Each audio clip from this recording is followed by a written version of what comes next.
Hey guys, always a lot of fun. I'm about to start a new Let's Play of a multiplayer game for Dominions. And, I'm going to be playing The Late Age. Now this is my second one ever, so I'm still probably not going to be super good at the whole YouTube thing, but hopefully I'll be getting to know it a bit better. I'm going to be playing Bogarus, the Russians. Now, Kalem, the last one I played as, I'd never played Kalem before. I'd only vaguely looked at it in another age, and I wasn't really up on air powers in general. But astral powers I'm more comfortable with. Bogarus I have actually played before. Back in Dom 3, it was the second nation I ever played multiplayer. So this will be a bit of a walk in the past for me. But Bogarus has of course changed a lot. I also did play in a Disciples game. I was Vanaris, the Middle Age version. So I know a bit about the summons. I know a bit about the magic outlay. Hopefully I won't be coming into my first war without really knowing what I was doing, like I did with Kalem. So let's take a look at the nation. See you in 1 wee second.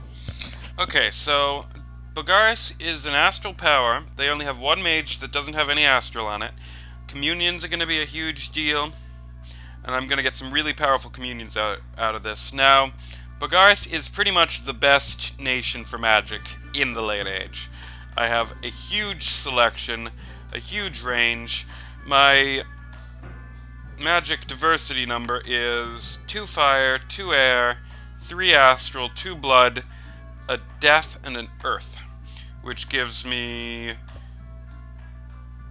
11. 11's not actually as great as it could be, but that's a huge variety.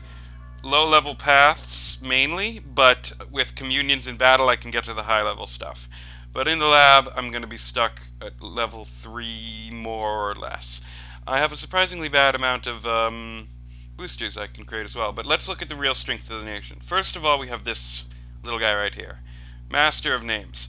155 gold is not cheap for a non-holy level 3 mage, but he's a level 3 mage with Adept Researcher plus 6, so he researches like a level 6. He's not slow to recruit, so this guy is huge for Bogarus. This means I'm always going to be dominating the research graphs, which is kind of how I'm going to be able to be the most powerful mage in the game. So the Master of Names is really important. Now, in battle, he's not actually that great, so every turn I need to decide, am I going to get a researcher or am I going to get a battle mage? A lot of nations you can get a guy who does everything for you. I mean, there are some nations where you literally only get one kind of guy and he does everything. Bogarus is not that kind of nation. Master of Names is very specifically a researcher. If I'm desperate for battle mages, he does have a bit of utility, particularly 1 in 3 who gets fire can be quite nice in battle. But he is my researcher. Now, battle mages, other mages, I have 4 other options, 5 other options from any fort. I would say the greatest of these is the Astropelagist, which is this little guy right here. No random, Air 2, Astral 1. Now, of course, for air mages, the big deal is to get to Air 3. And with his Astral 1, he has a lot of ways of pushing himself up to Air 3. He can cast Power of the Spheres. He gets to Air 3. You can do a Storm power situation like any air mage. You can also do Communions. So that's 3 solid ways of getting him to Air 3 in battle. So that's very powerful. This guy is going to be casting a lot of Thunderstrike as Bogarus. I'm going to have a lot of Astropelagists. They're going to be casting a lot of Thunderstrike. But that is by no means all of my battle magic outlay. I would say, if we're going by quality of my mages, next up we have this guy right here, the Alchemist. Another level 3. But this time it's 3 1-paths. 3 1-paths is often very bad. But if one of them's astral, it makes it a lot better. This guy can actually cast Magma Eruptions with nothing but a Pearl. He casts Power of the Spheres, Summon Earth Power, Magma Eruptions. He can also, of course, do it via Communion. So, we're looking at my battle magic. I have the best air has to offer and the best fire has to offer so far. So that's really good. I also have other things. Now, those are probably my 3 best mages. Let's take a look real quick at my cap only. Slow to recruit. The Starette. Now, the Starette is a powerful mage. We were talking about the Late Age. We're talking about a level 7 mage in the late age, which is very rare. But he's all over the place in terms of not having much level 3 power. He's a level 1, level 2 mage.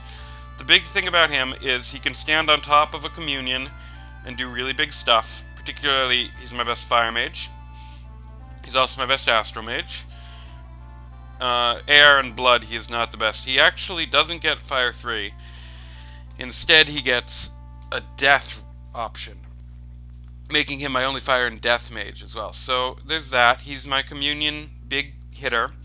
Early game, he can cast fun with fire and air together, but this is not really... He's a strong mage, but he's not the real strength of Bogarus. The real strength of Bogarus is the 3 I just showed you. This guy is very solid and does what he does very well. He also actually has Adept Researcher 6, so I should never feel shy about just grabbing him and putting him in the lab researching by any means. The problem for him, old age, let's see, I'm pretty sure this guy's also old age. Yeah. So old age is a problem. This guy's not. This guy's not. So at some point I'm going to need, I have blood magic, so I'm going to really want to get up to blood level 6, to construction level 6 and get Boots of Youth on the go. But in the early to mid game, I'm just going to be having to take some losses of my Starets and my Masters of Names. And then I have a few lesser mages. I've got this nice guy right here, the Calendologist. He is my, not actually my cheapest mage, but he's my weakest.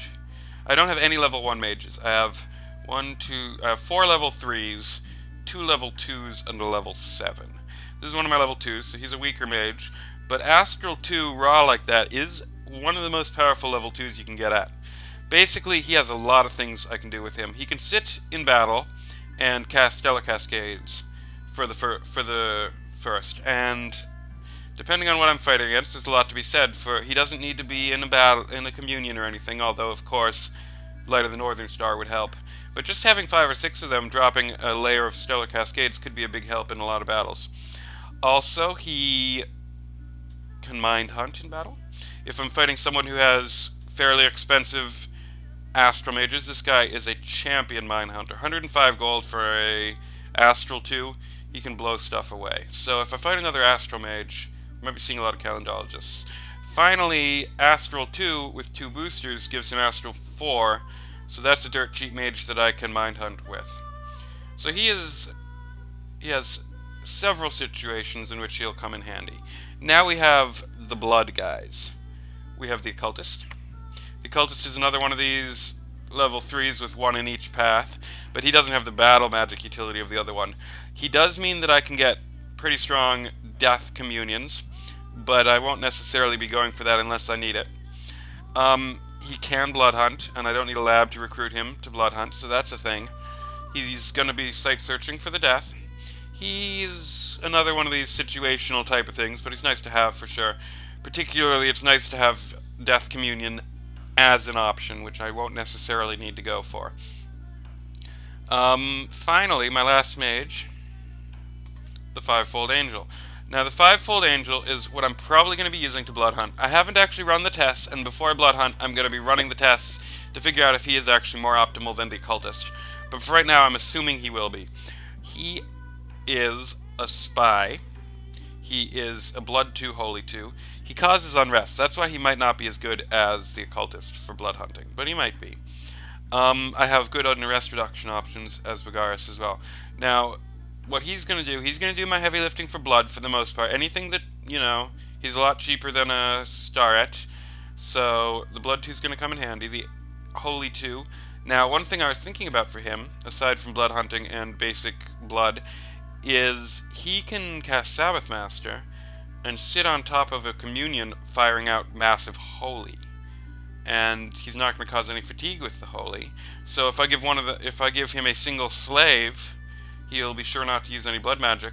That could come in handy as well. So I have basically 3 superpower mages.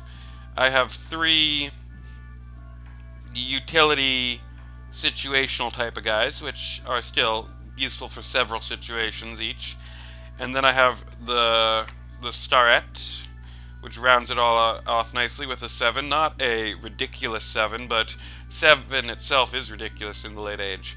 So that is the power of this nation. I also get this, I also get this guy.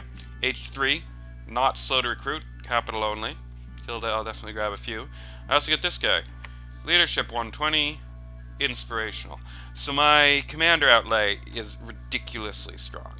I make up for that with crappy troops, to be fair. My holy is worthless. Well, he's not. He's a satyr sneak, but he's not a holy. I could use, if I grab a pack of them, and a fivefold angel, who's a spy who can lead. That can be a lot of fun, dicking around the enemy's territory, causing a ruckus.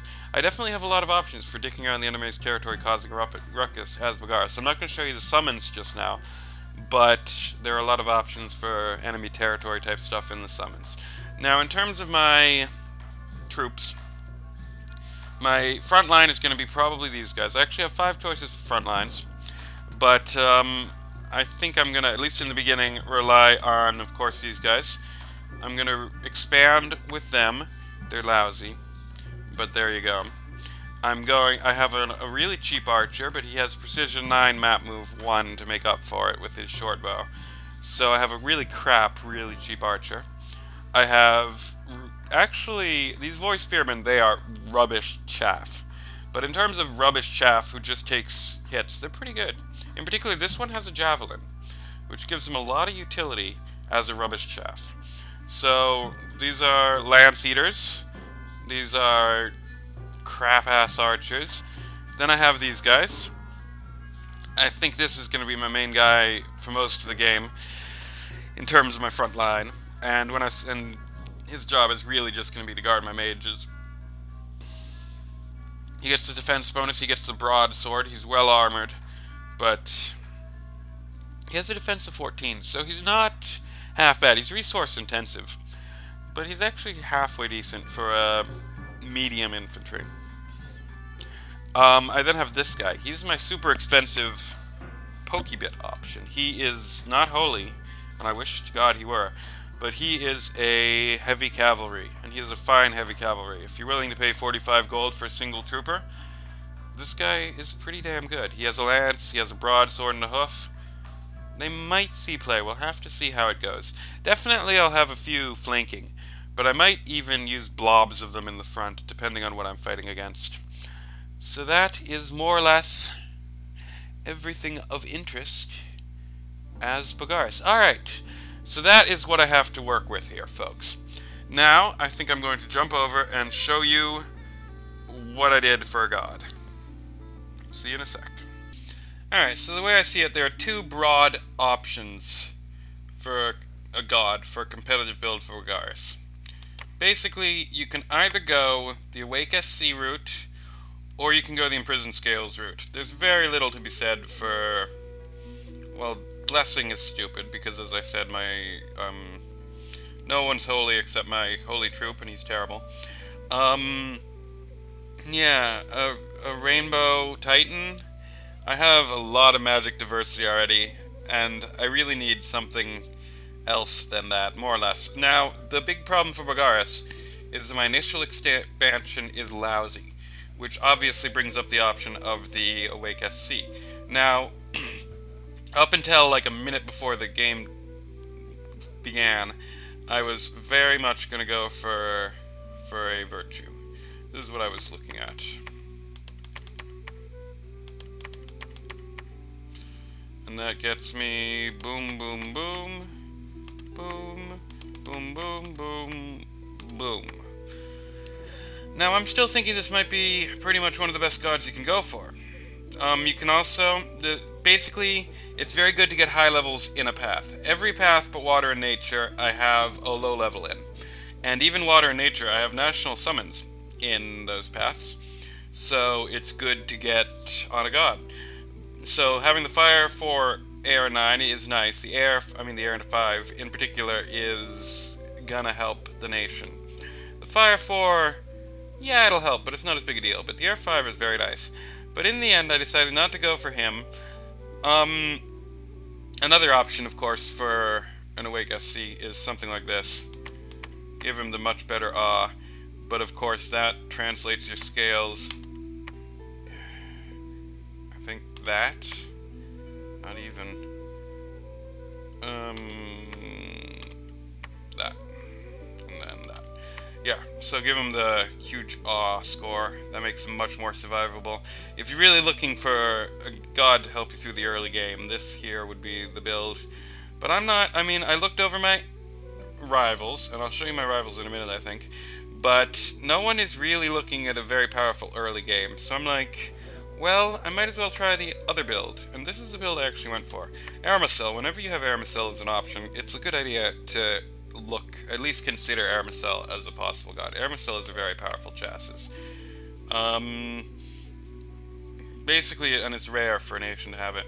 Here's the god I went with.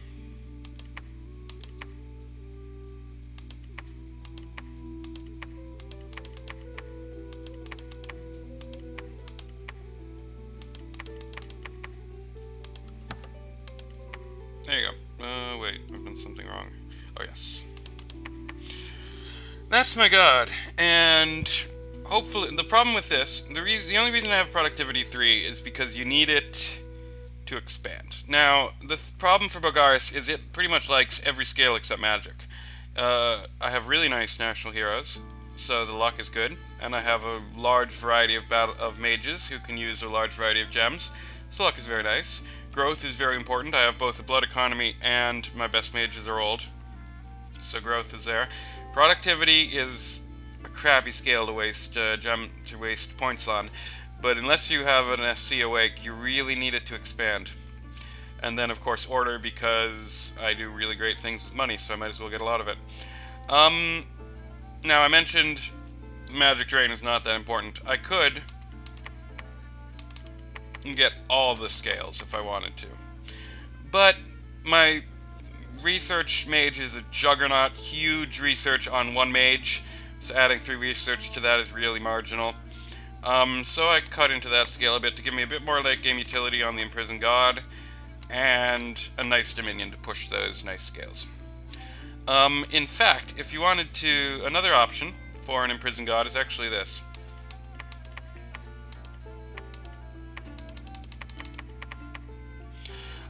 Now I know I said that a bless is a stupid idea, but I have these really crappy little widgety sacreds, and they have nothing going for them except, you know, a pool of marginal hit points.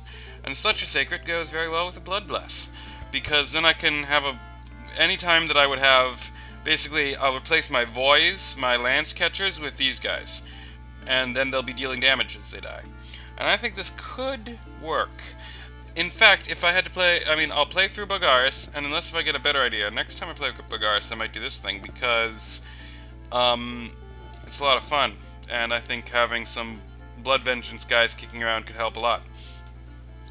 But I'll use the voice. I won't go too wacky with my build. I'll be a bit conservative about it. Aramacil's very powerful chassis. Now, the reason why nature is good is because I have 2 national summons in nature, but there's some pretty good late game national summons, so hopefully I'll have them researched by the time Aramacil comes out, and he will give me my nature. So that is more or less it. Let's take a quick look at my rivals. Alright, I think I'll finish up this introduction with a brief look at my rivals. I am here as Bogarus, but there are going to be 8 of us playing, and yeah. Basically, I would say top tier, Ulm, Zabalba, Bogarus, maybe Marignan. The others are more mid-tier. Tianchi is played by the same guy who was Miklin last game.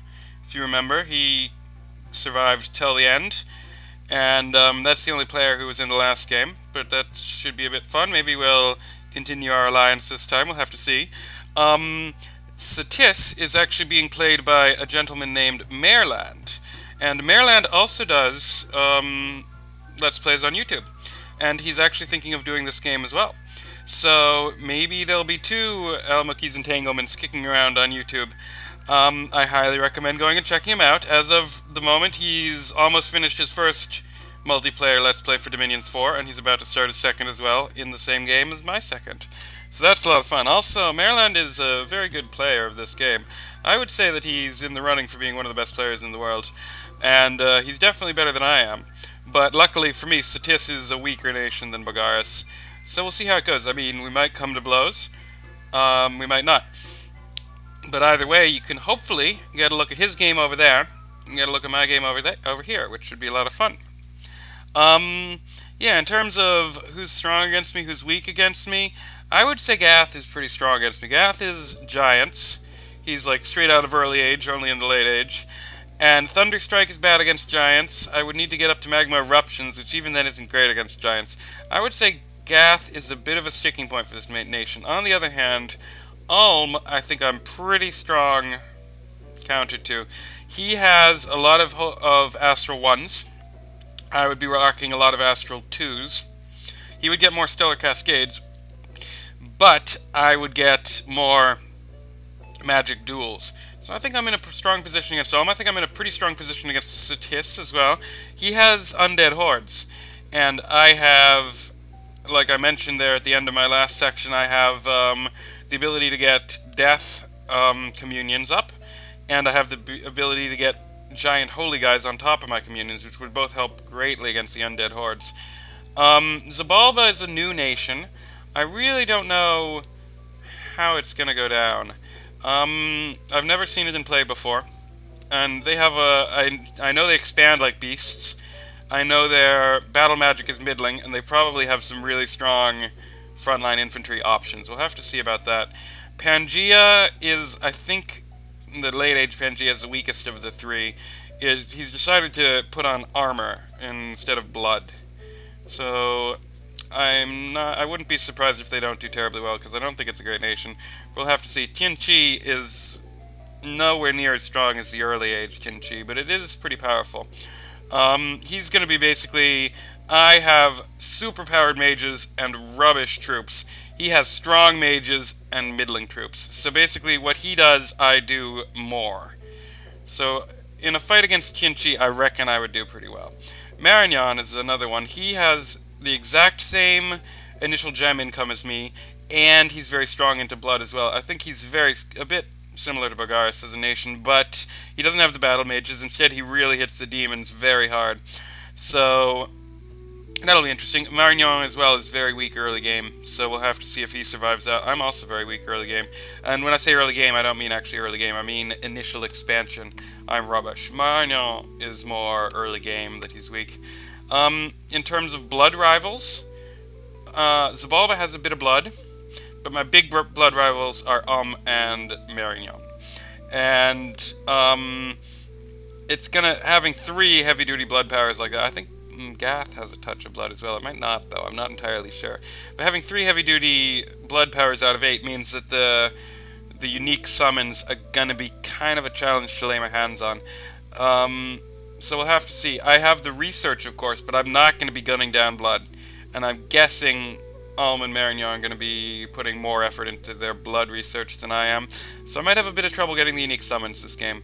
But hopefully I won't need them too badly. I'd love to get 1 or 2. We'll see how it goes. I also, of course, the blood is really my best SC, heavy thug type options. But I do have national ones as well. So yeah, we'll see how the blood game plays out, but in terms of me being rivaled in blood, it's quite a significant amount of blood on the map. Satis, Tianqi, Pangea have no blood. Gath, I'm not sure. Zabalba has a bit. I have a middling amount. Marignan and Ulm have a lot, so I'm not really looking at necessarily being the Blood King this game. So that's more or less my rivals. I think what I will do is I will call this episode to a close here, make it number 0. And then I will get started with turn number 1 next episode. See you guys then.